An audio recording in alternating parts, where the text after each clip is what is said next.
Na carta de Paulo aos Romanos, e hoje nós faremos a leitura de apenas 2 versos. Gostaria que você abrisse sua Bíblia em Romanos, capítulo 1. Nós leremos apenas esses 2 versos, número 16 e 17. Esses versos, eles contêm o tema de toda a carta de Paulo aos Romanos. Se você quiser decorar do que se trata a carta de Paulo aos Romanos, você deve memorizar esses 2 versos. 2 versos somente. Está escrito assim, verso do número 16: Pois não me envergonho do Evangelho, porque é o poder de Deus para a salvação. Primeiro, dos judeus e também dos gregos. Porque a justiça de Deus se revela no Evangelho, de fé em fé. Como está escrito, o justo viverá pela fé. Vamos orar, meus irmãos. Santo Deus, nós estamos diante da Tua palavra, a revelação sobrenatural do Senhor para nós. É dela que nós extraímos as verdades básicas, fundamentais para a nossa vida, para a nossa jornada cristã. Nós rogamos que nesta manhã o Senhor fale conosco por meio dessa palavra. Esses 2 versos que foram tão importantes para a história da igreja, sejam importantes também para a nossa vida. Esta é a nossa oração em nome de Cristo. Amém. Meus irmãos, hoje nós trataremos sobre o tema que todo reformado ama, a justificação pela fé. Essa doutrina tão cara e tão importante para todos os protestantes. Pois foi por meio dela que Lutero teve a grande percepção de que tudo aquilo que estava ensinando na Idade Média, pela Igreja Católica, era mentira. Esse assunto foi o principal pé na porta da Igreja Romana. Isso aqui que trouxe a grande ruptura espiritual, histórica e teológica. É a partir desses 2 versos que Deus causa uma mudança generalizada na sociedade durante a década de 1517, 517 em sequência. A partir desses 2 versos nós vemos o que Lutero experimenta. Lutero, ele era um monge agostiniano, um homem que era já doutor da igreja, conhecedor das Sagradas Escrituras, mas que ainda tinha a sua interpretação viciada pelos dogmas da igreja romana. Então, Lutero, ele tinha muita dificuldade com o tema justiça. Na verdade, Lutero escreve que ele odiava essa palavra, justiça, pois para ele era um dedo de acusação de Deus sobre sua vida. Então, o que Lutero fazia para alcançar graça diante dos olhos de Deus, imaginava ele? Ele, algumas vezes, dormia no chão, ele passava frio em seu quarto, ele preferia não ter um cobertor aquecendo o seu corpo, mas passar frio. Ele entendia que isso seria uma forma de Deus punir os pecados de Lutero nele. Ele rezava missas, ele subia escadas de joelhos, rezando. Ele tinha várias práticas de penitência que eram comuns na Idade Média. Lutero, ao se deparar com o estudo da carta de Paulo aos Romanos, tem essa grande compreensão de que não há nenhuma obra que o homem faça com que Deus tenha um olhar diferente para o homem. Deus, ele não nos enxerga por meio daquilo que nós fazemos, porque as nossas melhores obras, elas não são boas diante dos olhos de Deus, estão contaminadas pelo pecado, mas Deus nos aceita por conta da obra de Cristo. E isso que está revelado nesses 2 versos é aquilo que então Lutero ele vai compreender, e isso vai ser a grande mudança em todo o Ocidente. Lutero, ele percebe então que essa justiça que o texto trata não é uma justiça punitiva, que Deus condena pecadores, mas pelo contrário é uma justiça perfeita que Deus concede livremente a pecadores com base nos méritos de Cristo Jesus. Então nós vamos à leitura do primeiro verso. Está escrito assim: na palavra do Senhor. Pois não me envergonho do Evangelho. E nós vamos parar aqui porque nós temos uma primeira pausa já aqui. A palavra pois está remetendo aos versos anteriores. Quando nós lemos os versos anteriores, nós vemos lá no verso de número 14, pois sou tanto devedor de gregos como de bárbaros, como de sábios, como a insensatos. Por isso, quanto a mim, estou pronto a anunciar o Evangelho também a vocês que estão em Roma. Esse pois aqui, então, está fazendo um endereçamento, um apontamento para aquilo que Paulo desejava fazer. Paulo desejava ir pregar na capital do império. Ele desejava compartilhar algum dom espiritual com os crentes em Roma. E a ideia de Paulo, depois de ir para Roma, era ser enviado para a região onde é a Espanha. E muito provavelmente ele fez isso. E Paulo está dizendo aqui, pois eu quero pregar em Roma, mas eu não me envergonho do Evangelho.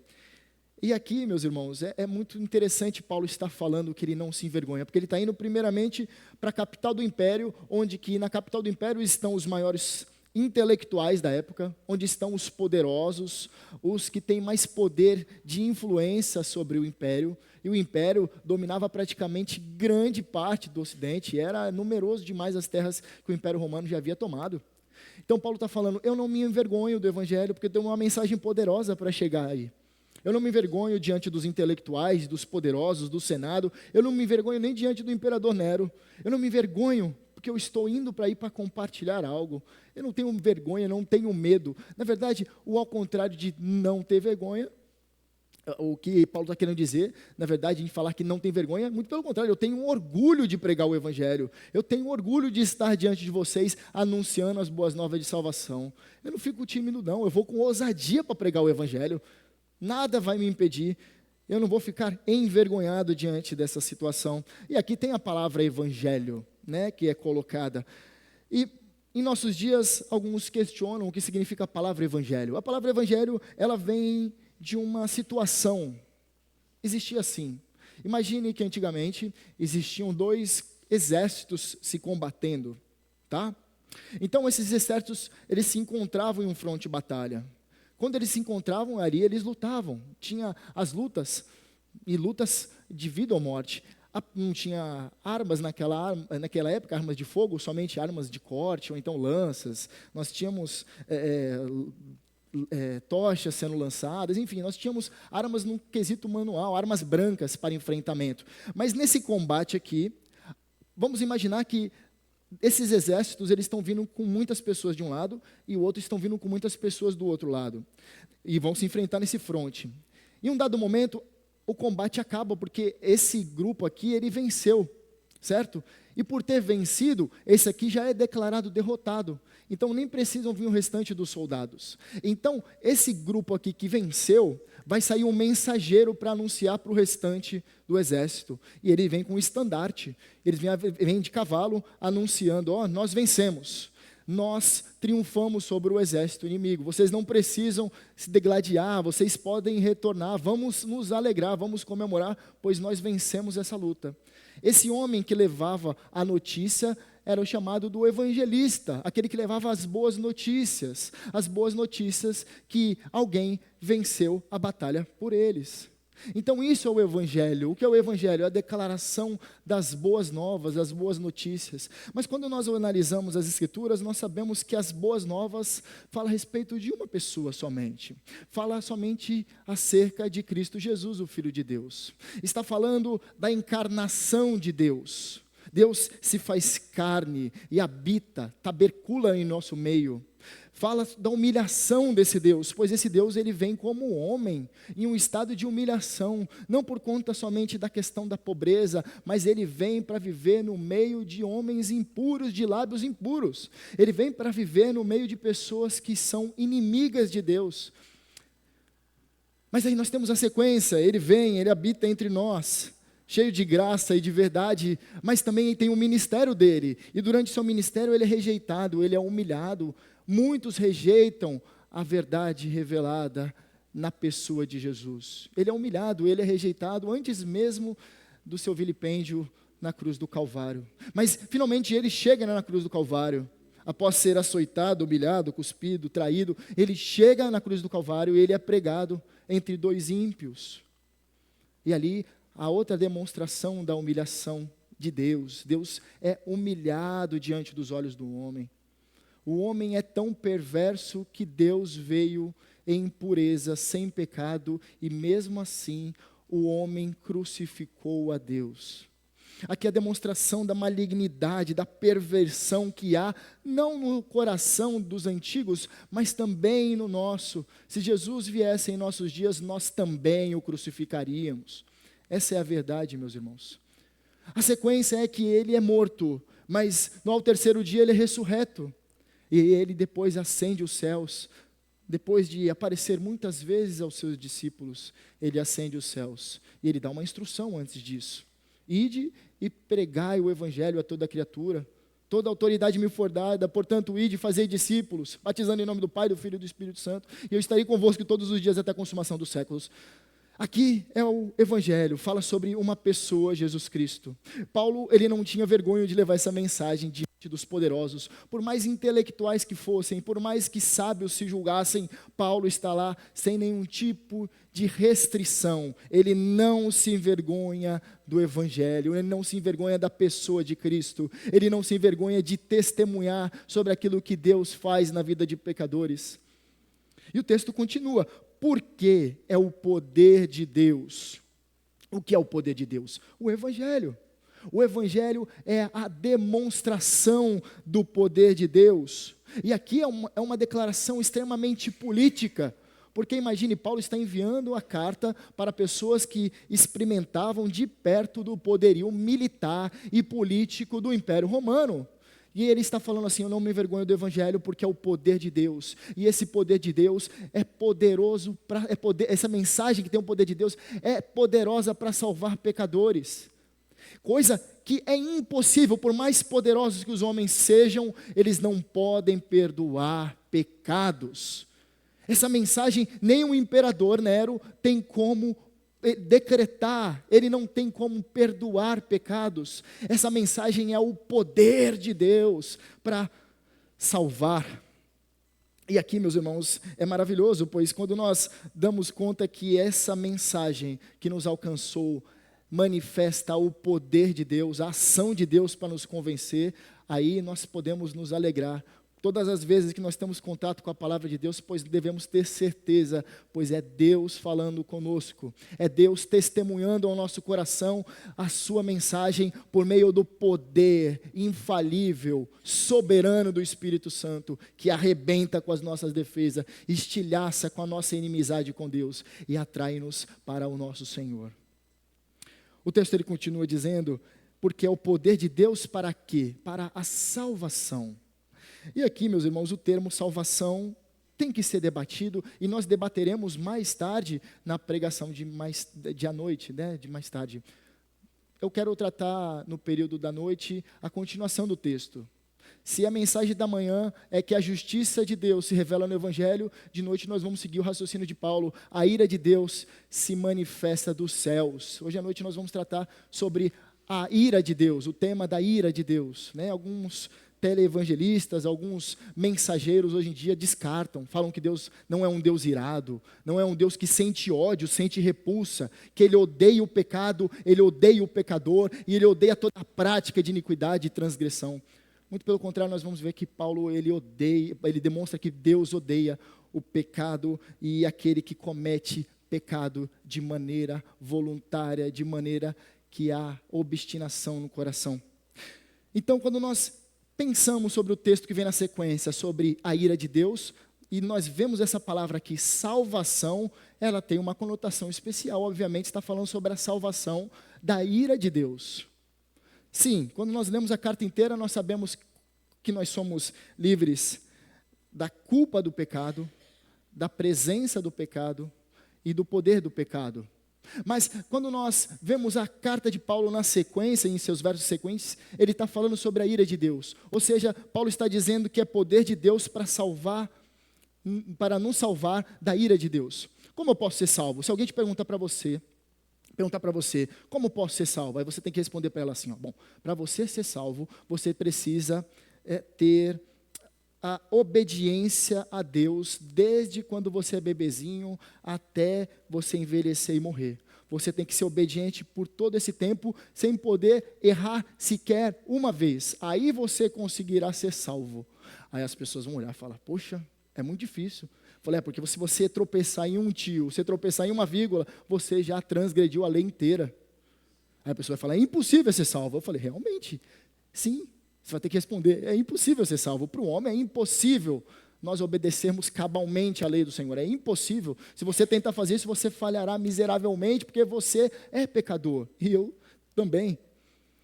Agora, então, quando nós vemos que nós somos salvos dessa ira, tem uma implicação. Se nós quebrarmos a lei de Deus, em somente um mandamento, nós estamos sujeitos à ira de Deus. A ira de Deus que revela dos céus contra toda a indiferença à santidade de Deus, isso é impiedade, e a toda a injustiça, ou seja, as práticas errôneas.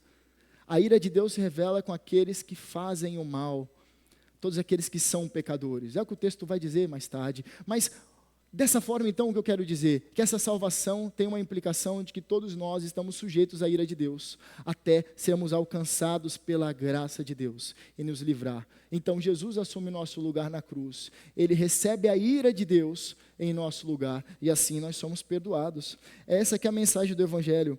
O texto diz, porque é o poder de Deus para a salvação de todo aquele que crê. E conclui primeiro dos judeus e depois do grego.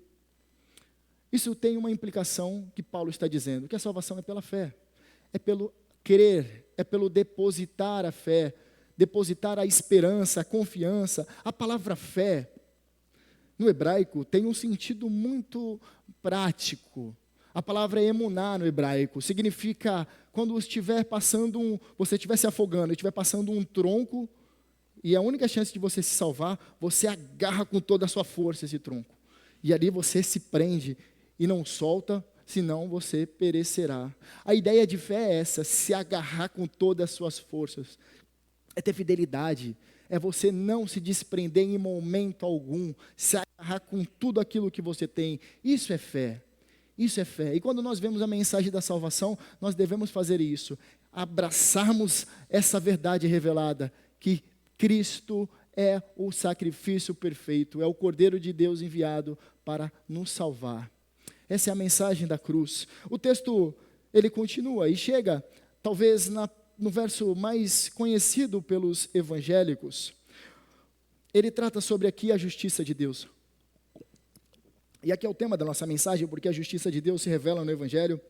Agora, o termo justiça de Deus, quando nós olhamos de primeira, podemos imaginar, justiça de Deus está se referindo aos atributos de Deus. Deus é justo. Então está falando nesse aspecto aqui. Não é nesse aspecto. Tem uma outra compreensão. É a justiça que Deus dá valor, como Calvino e Lutero, eles interpretaram, e de maneira muito correta. É a justiça que tem valor aos olhos de Deus. É a justiça realizada por meio de Cristo Jesus. E ele vai abranger, porque a justiça se revela, e a palavra se revelar aqui tem o intuito de tirar um pano, descobrir algo para que fique exposto para todas as pessoas. O que era oculto agora fica diante de todos os olhos. Se revela no Evangelho, ou seja, na obra de Cristo. Há uma música que eu gosto bastante dos Vencedores de Cristo, Vencedores por Cristo, a melhor banda de todos os tempos cristãs. Há quem discorde, mas eu tenho certeza que é. Nada se compara às letras maravilhosas dessa banda. E naquela música Calmo, Sereno e Tranquilo, ele traz uma estrofe assim: triste foi sua história, levado à cruz sem pecado algum. Só porque me amou, morreu por mim e não hesitou. Ele é Jesus, meu amigo, o Senhor, o Salvador. Só por Ele eu ganhei a vida eterna com Deus, com Deus, com Deus. Que maravilhosa afirmação. Essa deve ser o cântico de todo cristão, essa música deve ser a música de todo cristão, reconhecendo que triste foi a história do Filho de Deus, que Ele foi levado à cruz sem ter pecado algum, mas porque Ele nos amou ao ponto de se entregar sacrificialmente e morrer em nosso lugar. Essa é a mensagem do Evangelho. Jesus veio nos salvar. O texto continua agora trazendo uma expressão de fé em fé. De fé em fé. E quando nós batemos o olho, fala, de fé em fé, não posso falar só sobre fé? O que o texto está querendo dizer? De fé em fé é que do início ao fim é fé. A salvação é do início ao fim é fé, não é fé e mais obras, não é fé e mais campanhas, não é fé e mais sacrifício, não é fé e mais missa, não é fé e mais sacrifícios em formato de missas, não é fé e mais acender velas, não é mais fé e penitência, é só fé, e somente pela fé nós somos salvos. Isso aqui rompe completamente com a teologia da Igreja Católica naquele período. Lutero, ele fala, vocês têm vendido indulgências, dizendo que no momento quando nós depositamos uma moeda na urna, a alma da pessoa sai do purgatório. Isso aqui está totalmente equivocado. Não é por meio das obras, mas somente pela fé que nós somos salvos. Graças a Deus por isso. Imagine só, meus irmãos, que escravidão espiritual que os nossos irmãos do passado viveram. Que escravidão perversa, terrível. E muitos de nossos dias vivem ainda, sejam nas igrejas católicas romanas, mas também no seio da igreja evangélica, que retornou às práticas malignas do período medieval da igreja católica.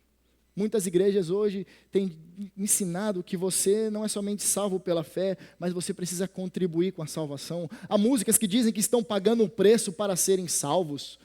Que preço é esse? Algumas pessoas dizem que você precisa aderir a campanhas, aderir a objetos ungidos, você precisa adquirir, precisa comprar, você precisa obedecer cabalmente àquilo que os líderes dizem. Senão vocês perderão a cobertura espiritual e assim vocês serão lançados ao inferno. Eles retornaram para o cativeiro do período medieval romanista. Infelizmente, mas o texto, ele nos ensina claramente que do princípio ao fim, é pela fé que nós somos salvos. E ele conclui dizendo, como está escrito, e aqui ele está remetendo, Paulo está fazendo o seguinte, eu quero provar isso aqui. E eu vou provar isso aqui mostrando no Antigo Testamento, na Escritura. Isso aqui é Escritura, Romanos é Escritura, é palavra de Deus inspirada, mas eu quero mostrar que as Escrituras se confirmam. É o mesmo autor. Vamos lá para Abacuque. Abacuque está vivendo um período, era um profeta, não do tipo que sai falando como os outros, sai expondo aquilo que Deus revelou, mas um profeta um pouco mais contido. O homem que está vivendo um período onde que os soberbos, aqueles que são arrogantes, aqueles que são injustos, eles triunfam. Onde que há a injustiça presente na sociedade. E aí ele questiona Deus. O livro de Abacuque são vários questionamentos a Deus. Deus, você sendo justo, como permite que injustos eles triunfem? Você já fez a pergunta? Leia Abacuque depois. E aí ele vai dizer assim, Deus vai dizer a Abacuque, eu sei do que está acontecendo, e por isso eu enviarei os caldeus para punir esse povo mau. Aí ele vai responder, Abacuque vai responder no capítulo 2, no capítulo 1 ainda, vai dizer assim, mas Senhor, você sendo bom vai permitir que a injustiça continue, homens punindo homens. E aí, no capítulo de número 2, nós vemos ali a declaração, Deus dando uma visão para Abacuque, falando assim, escreva de forma onde que até aquela pessoa que passa correndo consegue enxergar o que está escrito. E ao final ali, no meio do capítulo 2, nós vemos a declaração assim, o justo, ele viverá pela fé. Embora a injustiça permaneça, aqueles que confiam no Senhor, lembra que fé é se agarrar, aqueles que se agarram no Senhor, eles viverão de fé. Mesmo imergidos a um período de injustiça, imersos em um grande caldeirão de justiça, nós somos preservados porque nós confiamos no Senhor e sabemos que a vontade do Senhor sempre prevalece. Embora a injustiça pareça ter poder, o Senhor está utilizando até a injustiça, até aquilo que é mal, para tornar em bem. Todas as coisas, Paulo vai escrever ainda, todas as coisas cooperam para o bem daqueles que amam a Deus segundo o seu propósito. Isso inclui as injustiças. Todas as coisas, inclusive aquelas que nos aprisionam, aquelas que nos machucam, aquelas que nos causam dor, sofrimento, têm o propósito de nos aperfeiçoar a imagem de Deus. em Cristo Jesus.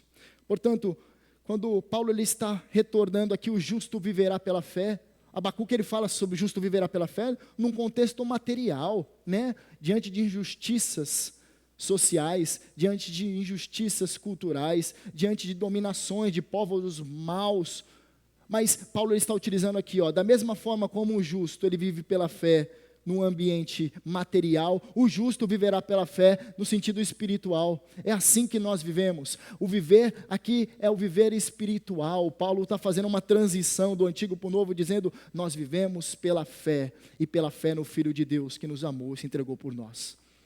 Meus irmãos, esses poucos versos, eles têm uma ensinação, um ensino muito, muito peculiar e muito necessário para nós.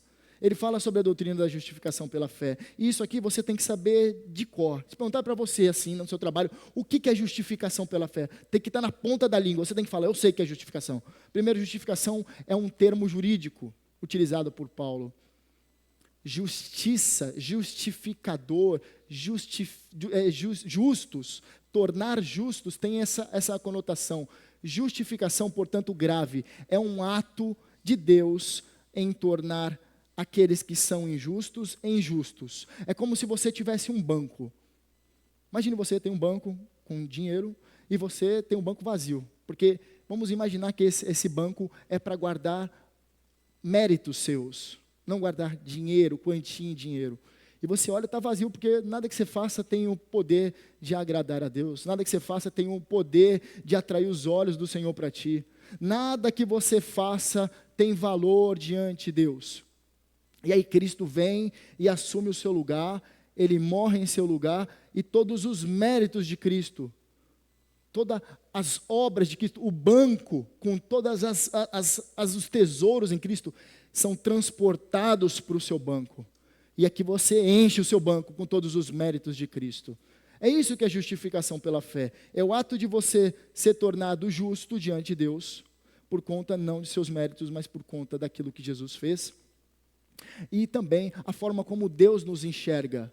Deus nos enxerga por meio do sacrifício de Cristo e não por aquilo que nós fazemos. Não por aquilo que nós fazemos ou ainda deixamos de fazer.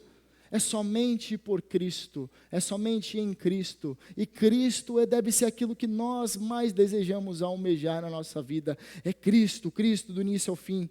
No momento em que você crê em Cristo, Deus o declara acertado juridicamente com Ele e o te trata como justo diante dEle. Toda a justiça de Cristo é depositada em nossa conta e como salvos, nós somos salvos diante da perfeita obediência de Cristo, diante da salvífica obra de Cristo na cruz. E aqui nós podemos extrair 3 aplicações. É uma mensagem com 2 versos, portanto ela é rápida. A primeira é, a justiça de Deus se revela no Evangelho para o louvor de sua maravilhosa glória. É para o louvor da glória de Deus, não para a nossa glória. Você, quando tem algo que você se orgulha, você quer falar para todo mundo. Então, um filho que passou no vestibular, e aí você quer mostrar para todo mundo, olha, ele passou no vestibular, ele vai entrar na Universidade Federal, daqui a pouco ele volta com o cabelo roxo, mas ele passou na Universidade Federal. Eu estou feliz, ele passou em medicina. E aí você quer mostrar para os seus amigos, fala, olha só, você publica nas suas redes sociais, ele passou na Universidade Federal, ele estudou, ele se esmerou, você sente orgulho. Quando você realiza um sonho, eu sempre quis viajar para a Disney, você vai postar um sonho realizado, um carro novo que você compra, está lá um carrão, tem algumas parcelas para pagar ainda, mas você está feliz, você está orgulhoso, e você quer que as pessoas vejam e se alegrem com você. Quando você tem uma família estruturada, você se alegra da sua família. Olha que família maravilhosa que Deus me deu, olha que família abençoada que eu tenho. Eu quero mostrar minha família para os outros. Falo, olha como Deus tem sido bom comigo. Mas uma conquista pessoal, quando você alcança algo, você quer mostrar para todo mundo, olha que eu consegui. Eu tenho orgulho disso, eu quero mostrar para as pessoas, quero que as pessoas vejam o quão alegre. Ou quando você tem um bem precioso, uma conquista, compra uma casa, você fala, nossa, que casa maravilhosa, eu tenho orgulho disso aqui, porque foi suado isso aqui, foi difícil. Ou quando você, em algum momento, tem um feito grandioso, nossa, eu alcancei, eu sou campeão brasileiro de canoagem. Você quer mostrar para as pessoas que você é um bom remador. Você sente orgulho daquilo que você conquistou, porque foi muito sofrido. Mas, meus irmãos, nós muitas vezes não temos o mesmo orgulho que Paulo tinha pelo Evangelho. Nós não falamos sobre o Evangelho, nós não pregamos o Evangelho, nós não anunciamos o Evangelho. Na verdade, isso quer dizer que nós temos o quê? Nós temos vergonha do Evangelho. Nós temos vergonha de mostrar o Evangelho. Não é algo que nos orgulha. Se fosse algo que nós nos orgulhamos, nós estamos mostrando para todo mundo. Fui alcançado pela graça, fui salvo pela fé em Cristo. Que louvado seja Deus por isso. Você seria a pessoa mais feliz do mundo. Mas o que torna o nosso coração alegre são os nossos feitos. São aquilo que nós conquistamos. Muito diferente de Paulo. Paulo, ele se alegrava, ele se orgulhava pelo Evangelho. Portanto, nessa manhã eu gostaria que você guardasse essa lição, não se envergonhe do Evangelho, tenha orgulho do Evangelho, pregue o Evangelho, anuncie o Evangelho para todos os cantos. Vale o tempo todo o Evangelho. Vai lá comprar pão, chega lá, o padeiro dá o pão para você, sai, louvado seja, obrigado, viu? Deus abençoe o seu dia. Tem um professor meu que diz assim, nós temos vergonha de falar para um frentista, Deus abençoe, porque nós temos vergonha do Evangelho. Nós temos vergonha de sermos reconhecidos como crentes, porque isso traz um certo afastamento, algeriza. Algumas pessoas olham e falam, nossa, ele é evangélico, ele é crente, e você quer ficar bem com todo mundo, porque, em certa medida, você tem vergonha do Evangelho. Você tem vergonha de orar em público, quando você vai fazer uma refeição no shopping, vai sair com a sua família, vamos comer. Na sua casa você ora, mas quando você está lá no shopping, fala, não vou orar não, que vergonha. Imagina as pessoas vão ver orando aqui, vão falar, nossa, ele é crente, que coisa cafona. Nós temos vergonha do Evangelho. Nós temos vergonha do Evangelho quando nós não nos submetemos à pregação do Evangelho, quando nós nos reunimos como crentes nas casas, quando nós não utilizamos nossas redes sociais para pregar o Evangelho. Um meio fabuloso, hoje as pessoas se comunicam por meio das redes sociais e as nossas redes sociais não falam sobre Cristo. Isso é uma vergonha a gente não utilizar as redes sociais, que é um meio que as pessoas todas vêm para pregar o Evangelho. Você tira fotos das paisagens, você tira foto quando você faz algo, quando você está passeando, ou quando você vê algo algo que ficou famoso no meio da política, no meio do futebol. Você até tira fotos ridículas que você pensa que está bonito na foto, mas você não prega o Evangelho porque você tem vergonha do Evangelho. Eu gostaria que você não tivesse mais essa vergonha. Eu gostaria de exortar você amorosamente que você não se envergonhe do Evangelho, porque aquele que nega a Deus diante dos homens, Jesus diz que negará diante do Pai. Não se envergonhe do Evangelho. A outra aplicação é, a justiça de Deus se revela no Evangelho para a glória de Cristo. E isso quer dizer que Cristo é exaltado na salvação, não nós. Não aquilo que nós fazemos, não nossos méritos, não alguma contribuição nossa.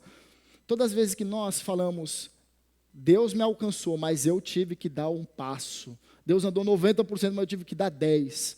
Você está dividindo a glória que pertence somente a Cristo. Você está dizendo assim, não, eu tenho contribuição, sim. Olha, esses 10% se eu não dou, Deus não me alcança. Olha como eu sou. O que é isso, pelo amor de Deus?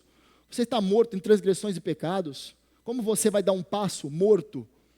Você precisa ser alcançado 100% por esse amor furioso que te abraça e te carrega para si. Caso contrário, você não vai a Cristo.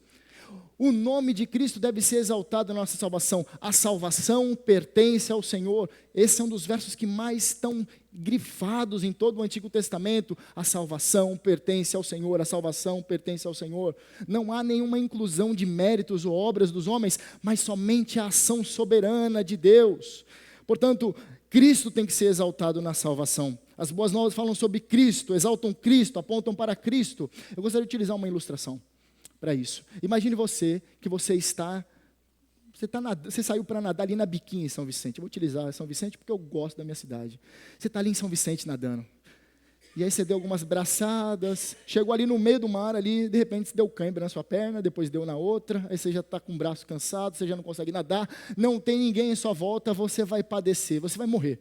vai morrer afogado no meio do mar, não tem ninguém para te salvar ali. E você tem consciência disso. Você fala consigo mesmo, eu estou perdido. E de repente passa um guarda salva-vidas, de lancha ali, te resgata. E ele passa do seu lado e te puxa ali, que você está com os braços dormentes, você já não consegue mais nadar. Você foi salvo, você é colocado ali em cima da lancha e você é levado para solo firme, para terra firme. O que isso quer dizer? A nossa salvação é da mesma maneira. Nós estávamos completamente inertes em nosso pecado e nossos delitos, e foi necessário que Deus enviasse um resgatador, um libertador, e Ele vem e nos tira do nosso pecado, do nosso lamaçal que nós estávamos e coloca não sobre uma lancha, mas sobre a rocha inabalável que é Cristo, e Ele nos leva para o solo firme, ou seja, Ele está nos levando para o reino eterno, onde nós moraremos para todo sempre. Meus irmãos, com isso eu quero dizer que a glória da salvação pertence somente a Cristo, e não a nada que façamos. Tire completamente essa ideia sinérgica, essa ideia de contribuições que você causa para a sua salvação. Você não contribui para nada para a sua salvação, a não ser com o seu pecado, porque se você não tivesse perdido, você não teria necessidade de ser salvo. A única contribuição que há na salvação da sua parte é que você é perdido. É só essa a contribuição. E que você precisa de um salvador, um resgatador. Portanto, se alegre em Deus por conta de Cristo Jesus. Essa deve ser a nossa maior alegria. Esse deve ser o nosso maior orgulho, o nosso maior motivo de exultação, de júbilo. Todas as vezes que nós estamos reunidos aqui, nós devemos cantar plenos pulmões, porque Deus nos salvou. Nós estamos reunidos aqui não como crentes derrotados, mas como crentes mais que vencedores, cantando diante da presença do Rei. Nós devemos cantar com alegria. As pessoas dizem, presbiterianos são mortos, eles cantam assim travados, né? Eles nem se movem. Eu mesmo estou de terno, se eu fizer assim, as pessoas deitar, as pessoas vão pensar que eu morri. Mas a grande questão, meus irmãos, é que nós devemos nos alegrar. Quando nós estamos cantando, ainda que você cante assim, como eu, você tem que se alegrar. Você está cantando para o Rei dos Reis que te alcançou com soberana graça, graça eficaz, graça irresistível, graça infalível. Te alcançou com poder e te tirou da zona do pecado. Isso é maravilhoso, essa deve ser a nossa alegria, o motivo do nosso júbilo. E a última aplicação: a justiça de Deus se revela no Evangelho para salvar todo aquele que crê, todos aqueles que depositaram completamente a sua fé em Cristo. Eu disse completamente, eu não disse para você depositar 90% no Evangelho e aqueles 10% você se abraçar o horóscopo, aqueles 10% você se abraçar um tipo de mandinga, aqueles 10% você falar isso aqui é olho gordo, isso aqui é inveja, isso está acontecendo na minha vida por causa disso, daquilo. Você tem que se abraçar completamente a palavra de Deus, é o Evangelho. Isso tem que ser a segurança, o fundamento, a âncora que te prende no solo. É isso que tem que te lotear. É para lá que eu vou, porque é lá, é nessa direção que eu compreendo a partir das Escrituras que eu devo caminhar. É dessa forma que eu dirijo os meus passos, é dessa forma que eu enxergo o mundo, porque a palavra de Deus é revelada a mim e me instrui como andar. E é pisando nas pegadas de Cristo que nós vamos, não nas nossas próprias pegadas. Nós não somos autônomos. De forma alguma somos autônomos. Sempre nós pisaremos nas pegadas das transgressões ou nas pegadas do Santíssimo. É dessa forma que nós caminhamos nesse mundo, e nosso desejo é de caminhar nos passos de Jesus, onde Ele pisou as suas sandálias, onde Ele pisou aqueles pés maravilhosos, aqueles pés que serão cheios, brilhosos como latão. É para esses pés que nós devemos olhar e fixar os nossos olhos no autor e consumador da nossa fé, para caminharmos nesse mundo caído. Sem isso nós vamos cair, sem isso nós vamos encaminharmos para a idolatria, sem isso nós vamos nos encaminhar para aquilo que é mal visto aos olhos do Senhor. Nós devemos caminhar nos passos de Jesus. É Jesus que nos salva e Ele que nos guia nessa vida. Os salvos respondem ao Evangelho de que forma? Com fé e arrependimento. Eles levam suas consciências cativas ao Senhorio de Cristo. Eles buscam viver uma vida santa diante de Deus e dos homens. Agora os réprobos, aqueles que são reprovados, como eles agem? Entra por um ouvido e sai pelo outro, porque eles são reprovados. Eles podem ouvir 1000 vezes a palavra, 1000 vezes a pregação do Evangelho, e eles viverão da mesma forma como pessoas caídas, porque eles são reprovados diante de Deus. Eles são ímpios, transgressores, inimigos de Deus. Eles se acham sábios, mas eles são tolos. Não há fruto de arrependimento na vida deles. Eles são completamente avessos à vontade de Deus. É o pecado que eles amam. Eles desejam mais que tudo, é o pecado. É a carne. É a natureza pecaminosa deles que eles são guiados. Nessas pessoas, o evangelho não há efeito, só há condenação. Eles agem com repúdio, com indiferença. A mensagem da cruz não tem impacto sobre suas vidas. Eles continuam a viver do mesmo modo antes de ouvir o evangelho. Antigamente, meus irmãos, havia católicos não praticantes. Eu trabalhei no IBGE e eu lembro que há pessoas que colocam lá, qual a sua religião? Católico não praticante. Um monte. Hoje nós temos evangélicos não praticantes. Tem um monte de evangélico não praticante, desigrejado. Aí eles falam, eu já sou batizado. Fui batizado lá na Biquinha. Um batismo de muitas pessoas. Eu sou salvo. Né? Eu estou desviado só. Aí o não praticante virou o termo desviado, ou então não estou sem nenhuma igreja. Porque a pessoa não tem compromisso com a igreja, ela não tem compromisso com Cristo. Né? Porque se que a igreja é o corpo de Cristo, é a ação de Deus nesse mundo, a pessoa não tem compromisso com o corpo, não tem compromisso com Cristo. Está totalmente desassociado. Ela é uma verruga no corpo, não sente, não tem função nenhuma. É uma íngua. Só serve para causar dor no corpo. Portanto, irmãos, há uma aplicação para a gente. Não seja uma vergonha para o Evangelho. Não se envergonhe do Evangelho, se alegre no Evangelho, mas não seja uma vergonha do Evangelho, porque o que mais há são pessoas causando vergonha ao Evangelho. Elas dizem que são crentes, elas dizem que são cristãs, elas dizem que são seguidoras do Mestre, mas a vida delas são repugnantes aos olhos do Senhor. Não dão um bom testemunho, as suas palavras são cheias de palavras maliciosas, só sai veneno de sua boca. E não tem como uma fonte sair dois tipos de rios. A fonte ou ela vai sair para a bênção ou para a maldição. Agora, é estranho, algumas pessoas falam que são crentes, mas da boca delas não sai uma palavra de encorajamento, uma palavra de consolo, uma palavra de exortação.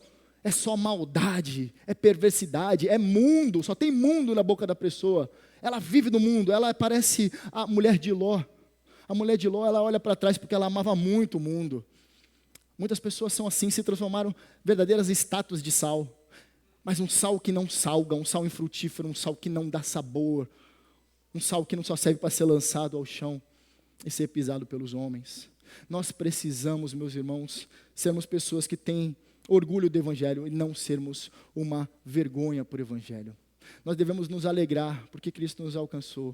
E isso que eu quero que você guarde nessa manhã. Alegre-se nessa manhã. Cristo te alcançou, Cristo te resgatou. Você era aquela pessoa que estava morrendo afogada. E o Senhor, Deus, envia o Filho dele para te resgatar e te salvar. Amém? Vamos orar? Gostaria que você curvasse a sua fronte. Santo Deus, nós queremos te agradecer pela tua palavra. Nós queremos te agradecer por esses versos que impactaram o mundo. E foi o maior acontecimento após a vinda do teu Filho. É a reforma protestante, é o retorno às Escrituras, é onde a tua igreja pode se reunir em volta da tua palavra, é o momento onde a tua igreja começa a te adorar verdadeiramente, em espírito e em verdade, é o momento onde que a tradição dos homens é rebaixada e o teu glorioso evangelho é colocado no lugar de destaque. Nós te agradecemos pela tua palavra, instrua-nos, Senhor, que nós não tenhamos vergonha do evangelho, nem sejamos vergonha para o Evangelho. Muito pelo contrário, que a nossa alegria, o nosso prazer seja o Evangelho, pois a justiça de Deus se revela no Evangelho. Amém. Meus irmãos, eu gostaria de dar 2 avisos antes. Nós vamos cantar um último louvor. O primeiro aviso é que nessa terça-feira nós continuamos os nossos estudos na Confissão de Fé de Westminster. O que é a Confissão de Fé de Westminster? A Confissão de Fé de Westminster é um dos nossos símbolos de fé. Todo aquele rapaz, aquela moça que se diz presbiteriano, ele precisa subscrever os símbolos de fé. O que é isso? Ele precisa afirmar os símbolos de fé da Igreja Presbiteriana do Brasil. E são esses 3, né? Confissão de Fé de Westminster, Catecismo Maior e Breve Catecismo. Aqui contém o resumo do nosso ensino. Aquela pessoa que se diz presbiteriana, mas rejeita o símbolo de fé, nem presbiteriano é. É alguém que é incluído e não deveria nem ser incluído aqueles que não concordam